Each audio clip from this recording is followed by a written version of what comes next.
Hello, everybody. I am back. I have been sick. I have been working, and I work in retail, and it's been Christmas, and I was working mental hours like 11 p.m. to 6 a.m. So I really wasn't in the position to make any videos. For that, I apologize. If I promised anybody any videos, they probably will be coming just after Christmas, and I will have a best of 2000 or an awards show in February.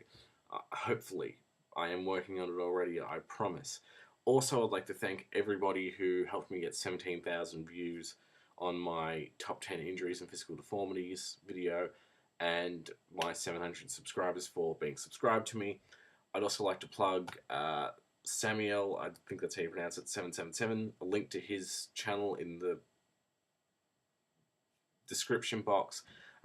He's only made a few videos so far, but they are good ones. He reviews pro res, Japanese pro wrestling.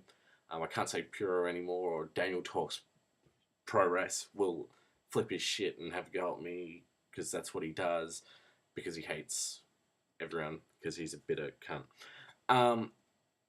Also, someone else who wants me to plug him, but he hasn't made any videos for me to plug yet.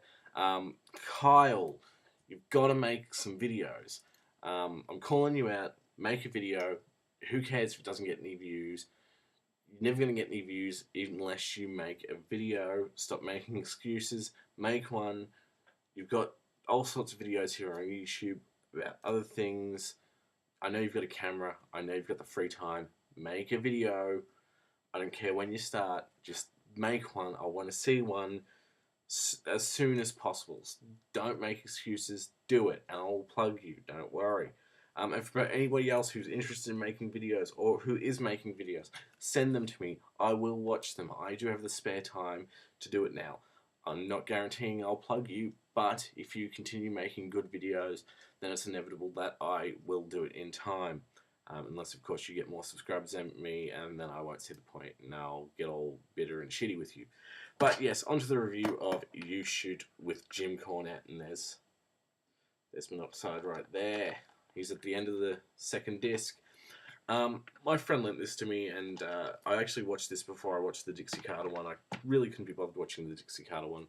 I'm afraid I'm going to put my fist through the TV screen, just because I know she's going to spew shit for the thing. And as I've said before, I want to be in a mood where I can handle that. Jim Cornette, on the other hand, while I don't agree with him on 100% of the stuff he talks about, close to 95% of it, because of opinions expressed at least, because a lot of it is just him telling history and anecdotes and things like that, which is highly amusing. He always makes a good case for what he's saying.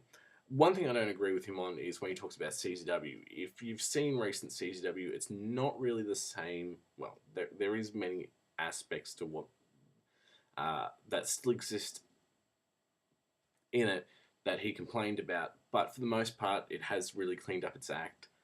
He does talk about Ian Rotten especially, absolutely buries him, and yeah, I wouldn't disagree with a lot of the stuff he's saying, but I found it highly amusing, to say the least, especially given what Ian Rotten had done in recent wrestling history. But yes, this DVD, it covers a lot of topics, and you really would be surprised. I thought I would find the TNA and Vince Russo stuff the most entertaining, but when I heard him talk about old school wrestling, and when he was talking more positively about things, I actually found it more entertaining, and him talking about what worked and why. I always find that kind of stuff entertaining and engaging, as well as him talking about why things don't work. And the thing is, I always see these people expressing contrary opinions to what Jim Cornette says, and I always think to myself, that there's nobody really out in the wrestling industry who represents what he does, which is, we want to see wrestling as a sport, we want to see it done this way, we want to see it done that way, yada yada yada. And there's always a segment of fans who defend the mainstream and say, oh, it doesn't draw, it doesn't work, nobody wants to see it.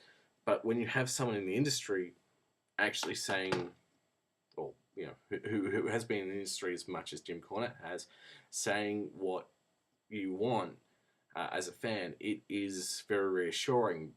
But having said that, that doesn't make it any better of a DVD. What makes it good and what makes his reassuring opinions better is the fact that he does explain these kinds of things.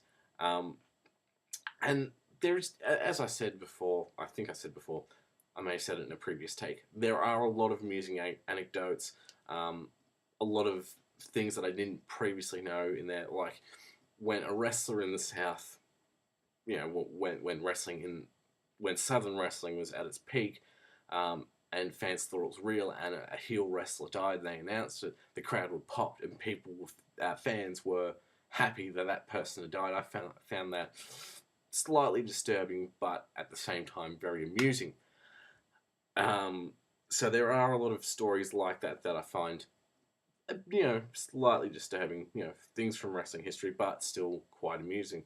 A lot of the ones that I do find disturbing are the ones where wrestling fans have taken things way too seriously and are trying to kill the wrestlers, or trying to kill Jim Cornette himself, or trying to start a fight.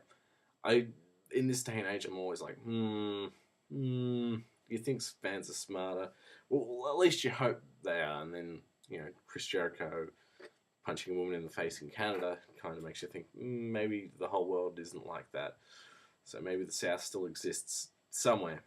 Anyway, I'm just rambling, but anyway, I'll give this DVD 8 out of 10. I recommend you pick it up, and I'll probably have a review of a Chikara show up shortly and a CZW show up shortly. Hopefully I'll have one up before the end of the year, but that's only like 2 days away, or 1 day away, depending on where you are. Anyway, see you guys later.